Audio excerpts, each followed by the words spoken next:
اللہ کے حبیب علیہ الصلوۃ والسلام نے فرمایا کہ یہ بات مجھے اچھی لگتی ہے کہ کوئی مجھ پر درود پڑھے اور اللہ تعالیٰ اس پر رحمت نازل فرمائے۔ اللہ اکبر! کیا پسند تھی حضور کی کہ کوئی امتی حضور پر درود پڑھے اور اللہ تعالیٰ اس پر رحمتوں کا نزول فرمائے۔ صحیح مسلم میں روایت ہے کہ جو حضور پر ایک مرتبہ درود پڑھتا ہے تو اللہ تعالیٰ اس پر 10 رحمتیں نازل فرماتا ہے اور اس کے 10 گناہوں کو مٹا دیتا ہے اور اس کے 10 درجات کو بلند فرما دیتا ہے۔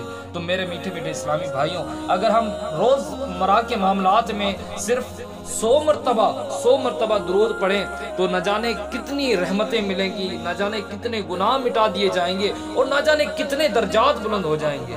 اس لیے درجے پہ درجہ چڑھتے چڑھتے ایک دن ایسا بھی وقت آئے گا کہ ہم ولی اللہ کے درجے پر پہنچ جائیں گے اور ہمیں خبر بھی نہیں پڑے گی۔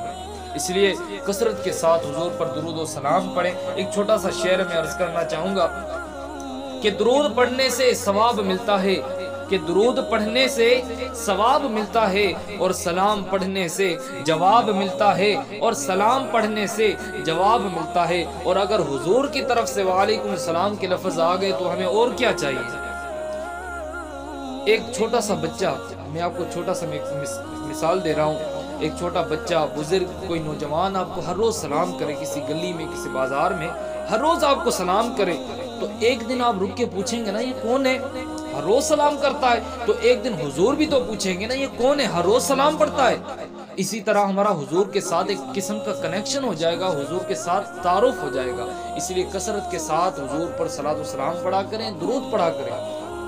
حضرت ابو درداء رضی اللہ تعالیٰ عنہ سے روایت ہے کہ جب حضور نے فرمایا نا کہ جمعے کے دن مجھ پر کثرت سے درود پڑھو تو میں نے حضور سے عرض کی یا رسول اللہ جب آپ وصال فرما جائیں تبھی یہ عمل جاری رکھیں؟ تو رسول اللہ نے فرمایا فَنَبِيُّ اللَّهِ حَيٌّ وَيُرْزَقُ، نبی قبروں میں بھی زندہ ہوتے ہیں اور انہیں رزق بھی دیا جاتا ہے۔ اور فرمایا کہ اللہ نے مٹی پر حرام کیا ہے کہ وہ نبیوں کے جسم کو کھائے، اس لیے کثرت کے ساتھ حضور پر درود پڑھیں۔ حضور نے فرمایا جو تم درود پڑھتے ہو بے شک مجھ پر پہنچتا ہے، اس لیے کثرت کے ساتھ حضور پر صلاۃ و سلام پڑھیں، درود و سلام پڑھیں، ایک دن ہماری زندگی سنور جائے گی۔